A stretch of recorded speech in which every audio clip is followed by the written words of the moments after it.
Okay, so this is probably going to be the final video we make about this Patrik Laine benching situation, and as always, I kind of have to go out here and just go out on a limb and be like, yeah, I can't believe we've made 3 videos about this already. This is the 3rd one, or is this the 4th one? I completely forgot, but regardless, the last video we had on the Patrik Laine benching situation went over why, reportedly speaking, he got benched. The reports came out that he kind of bad-mouthed, disrespected one of the coaching staff members, and as a result was taken out of the rotation for the entirety of the rest of the Carolina Hurricanes game. John Tortorella didn't want to make it seem like it was because of the poor defensive play earlier on, which is what led to Laine being benched. He said it was something that will remain in-house. However, we did have that other report that came out that said, oh, he disrespected somebody out there in the coaching staff, which is why he ended up getting benched.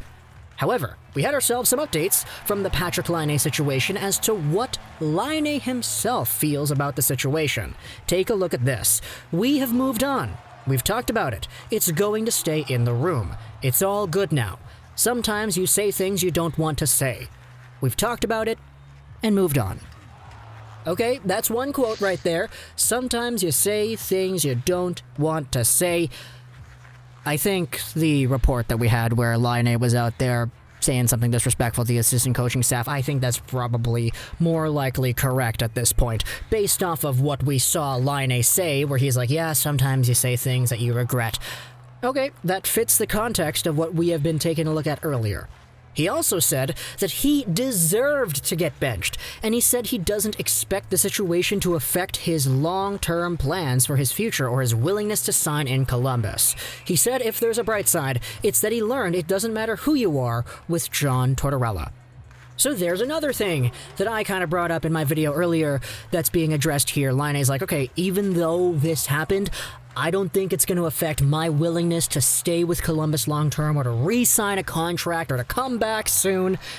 This is water under the bridge. For everybody involved, it looks like Tortorella said he was keeping it in the room, Laine said he's keeping it in the room, and it's all good now. So that is it.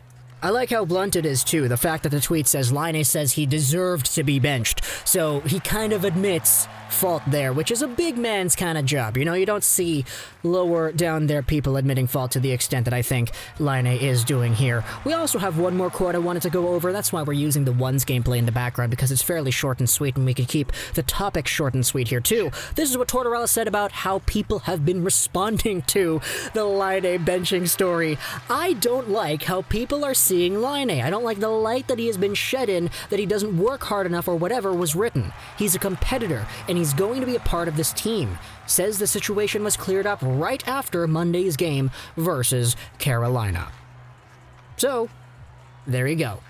John Tortorella is coming out here saying that everybody saying, oh, it's because he's bad defensively, that's why he got benched. Tortorella's like, yeah, no, I don't like that. I don't like people going out there talking about my guy saying that he's bad defensively. And you know, I like the sound of that. Firstly, Pierre-Luc Dubois was always kind of noted as a very good defensive center. So now that Patrik Laine, a guy whose reputation in the same department isn't as strong, is coming over here and Tortorella is defending his ability to defend, I like the sound of that, man. And based from everything that we've seen, I think they really kind of handled this situation to the best that they could have, you know? Diffusing everything, deflating everything, allowing everything to decompress with the media and all the speculation and rumors to die down. So, that's my opinion. Let me know in the comments what you think. I hope you enjoyed this video of Trolls 99. And bye.